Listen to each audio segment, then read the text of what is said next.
Cheers. Okay. Ah. So again, just a reminder, please mind your heads as you go. Yeah, It yeah. narrows down, there's lots of protrusions at the top. And so just mind it. If one of you will take the seat on the left-hand side, and then I'll be able to sneak Oh, this one. a few things out. That's really good, because we can't use the front seats anymore Oh, on right. these tours because of all the stuff going on. Anyway, welcome to Concorde's flight deck. As you can see, from the outside of the aircraft, she's beautiful, she's streamlined, she's elegant, she's futuristic, and she holds her own. You come in here and you see a very 70s flight deck. This is what gives their age away, unfortunately. But at the time, the pilots coming onto Concorde would have been well used to this set of absolutely, you know, no, they would have been coming off VC-10s and 707s, so this would look very familiar to them. You've got, you know, in the main console over there, you've got your standard instrumentation, you've got your, obviously your artificial horizon, you've got your mach meter, your airspeed indicator, your compass, your headings and your pressurization controls all there, repeated on each side so that either pilot could fly. In the centre you've got those four, they all relate to the engines, one strip for each engine, 1 to 4, which would be monitored by them during the flight. This is one of the original autopilot systems, a category 3 autopilot system, and of course you've got all the overhead warning, the master warning system overhead, which is where they still are on aircraft today. Of course, when you look outside the aircraft, the nose is currently in the fixed supersonic position, so it's brilliant for very fast speed, and it's also brilliant for seeing straight ahead. But of course, one of the things that they had to do on Concorde, like any other aircraft, is manoeuvre around an airfield, and with the nose in that position, you can't do it. You can't see down to the ground, which is where the droopy nose came in.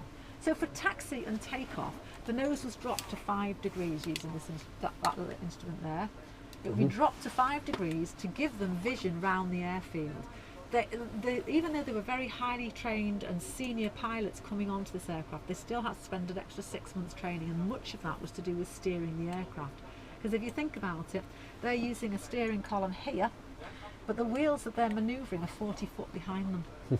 So it's, you know, they've got no wing mirrors, they've got nothing. They used simple things like when their shoulder was in line with a certain marking, that's when they turn. It's simple things that they had to learn how to do that. Of course, for landing, they'd already be coming in at a very steep angle.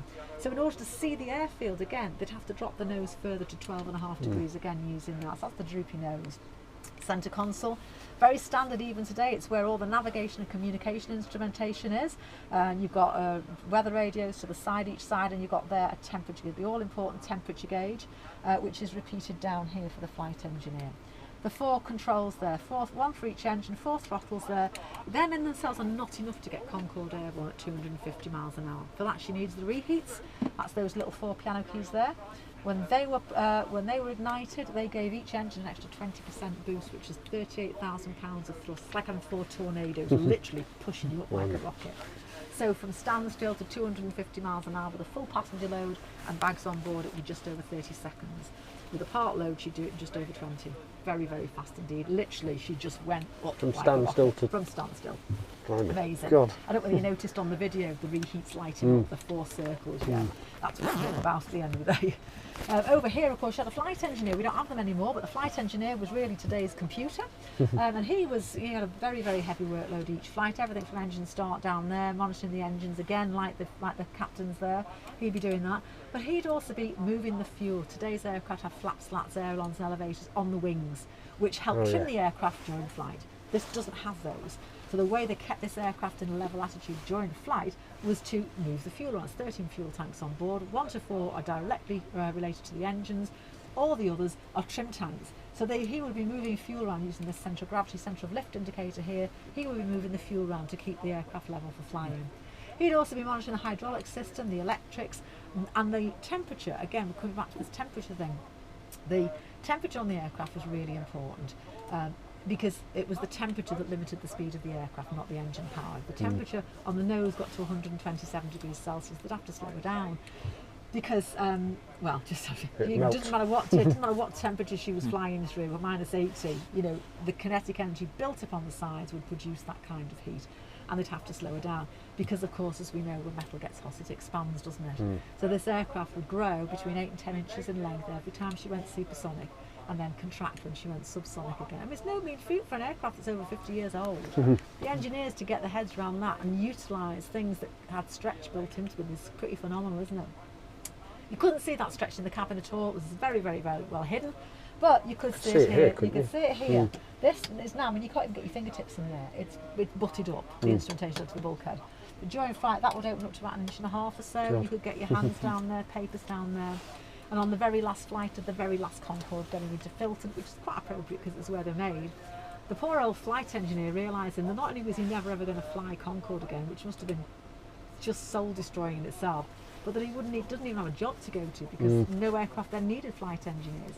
He wants to leave a little memento of his flying career. He stuck his he signed his hat, took it off, put it in there. So when Filton took delivery of their Concorde, he took delivery of his Hasses when it's still there. So it's quite a nice little ending to that story, really. But we were actually here when this one landed, not me and him, Yeah. but me and his older brother were here when this one landed the last time. amazing aircraft. We're very lucky to have this one here. Peter Hampson put a really good bid in for us, which is why we got the choice and why we got the flagship right. here. You know, so we did really, really well. Who was it that landed this one here then? Do you know? Was it? Do you know what? I don't. I would know. And what I want to say. Oh, I don't know. I don't know whether it's Mike Trushaw or not. Mike Bannister, I think it was, wasn't it? That Wasn't might be Mike Bannister. Because he come around there and he had 2 flags, Yeah. Union flags, and Yeah. waving like, you It know. might have been. My head is so full of information. Some bits and pieces I just don't remember. That's a good question, and I will find the answer. Would this still start now? No, it's been decommissioned. Oh, okay. So we do drop the nose. We're dropping the nose later on today. If you're around the airfield, Oh, around right, about okay. 3:15, 4:45, you'll be able to see through the window. We're going to be dropping the nose. But no, I mean it's been decommissioned. It's still got the engines in there, hasn't it? Oh yeah, the engines are. They took out the digital. The only digital thing that was on this was the computer system that controlled the ramps and the air intake. Because it was such a unique piece of kit, that was removed. Obviously, all the fluid's been taken out, the hydraulic fluid and the brake fluid, all that kind of stuff has all been gone. So, no, you couldn't start her up today, sadly. But you could possibly recommission it, couldn't you? Theoretically, Yeah. it came in good working order. So theoretically, there's no reason why she couldn't get airborne again. But the thing that stopped her flying was the Airbus really saying they wouldn't service her anymore. And without that servicing, it's like having an MOT for your car. You're not legal, you can't get a certificate of airworthiness, and she would still need to be serviced, and there's nobody around to do it because she's version 1. If you think of the 757s out there, when I first started flying, they were just coming into service in the UK, so that was like early 80s. And now they're still flying, but they must be on about version 20 by now. With each version, there's a new improvement, isn't there? It's like you think about your old car. I remember changing spark plugs and fan belts, but now you plug a little thing in, and it's a diagnostic test that tells you what's wrong. It's like, who knew? So of course, but this is still version 1. So the expertise and the skill needed to service this aircraft is simply not around anymore. They just don't have that kind of skill anymore. So was it the crash and things that sort of finished it? It was a lot of things. I mean, Neil will probably tell you, but it was a culmination of things like the crash. It was the cost of fuel. It was for a while after that crash. It was the low passenger figures, not so much on ours, but on Air France's. The low passenger figures, which made it economically unviable. Don't forget, it leaves a huge carbon footprint because she guzzles fuel. She uses a lot of fuel. It's expensive to run. And then, of course, there was the servicing. They were all coming up for the sea hanger checks at 25,000 flying hours. And that's when Airbus pulled the plug. You'd think they'd have kept one going, really, wouldn't you? Because it was an Air France thing. I mean, we wanted to keep ours going. Theoretically, they were designed to only be retired now. I mean, they were in line with the 747. They were only really supposed to be retired about now. But because it was an Air France thing, and France were adamant they didn't want to keep theirs going anymore. I think it was the crash that did it for them, though, wasn't it, really? I think it was really. I mean, it was just. It should never have happened, that crash. No. It never have happened. It No. wasn't the Concorde fault at all. No.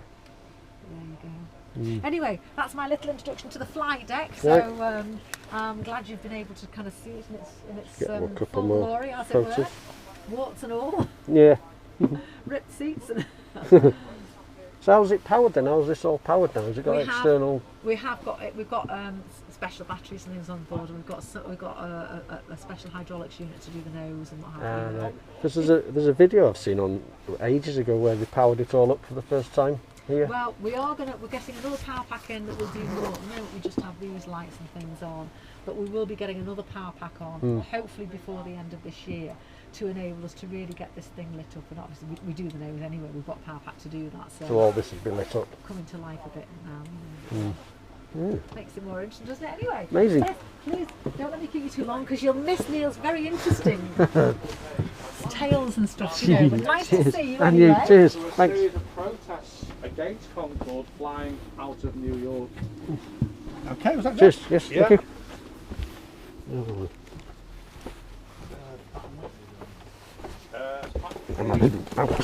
I'm having the window seat. No, well, thank you. No, it was a Rolls Royce, and it's a Rolls Royce will come back to me in a minute. It's still used today. It's on the 747s, BA 747s, whether retired. It's on the Jet 2. Anyway, who's next? Who's next? Who's not been to the flight deck? Would you like to come on? What's the engine on? It's a 75. It was on the TriStar. It was a Rolls Royce. They'll come back to me. It's one of the most famous engines in the world. Okay, so New York are happy. They're protesting against the Google it. That's a good way of doing it. Say again. No, it was a Rolls Royce engine. It was a Rolls Royce engine. RB211. There we go. Who's there? The RB211. Amazing, amazing engine. Brilliant engine. But it wasn't initially. So New York is protesting against Concorde landing there because of the noise. There were numerous go-slows, and it was causing a real big disruption to the operation and to the service. What happened was Air France, British Airways put a team of technical experts together who flew over to New York. There was a court hearing, and they were able to convince the New York Port Authority that Concorde's noise levels were no louder on takeoff and landing than an old McDonnell Douglas DC-8 with turbojets or an old 707 with turbojets, not turbofans. Because they were able to prove that, Concorde was then allowed to fly into and out of New York with one condition. On takeoff, on departure, once she's about 1,500 feet approaching a place called Queens, 10 off the afterburners, reduce power to about 50% and do a tight left-hand turn away from Queens to keep the noise down. That was a noise-based takeoff procedure. That's exactly what Concorde did. And she went from strength to strength from there.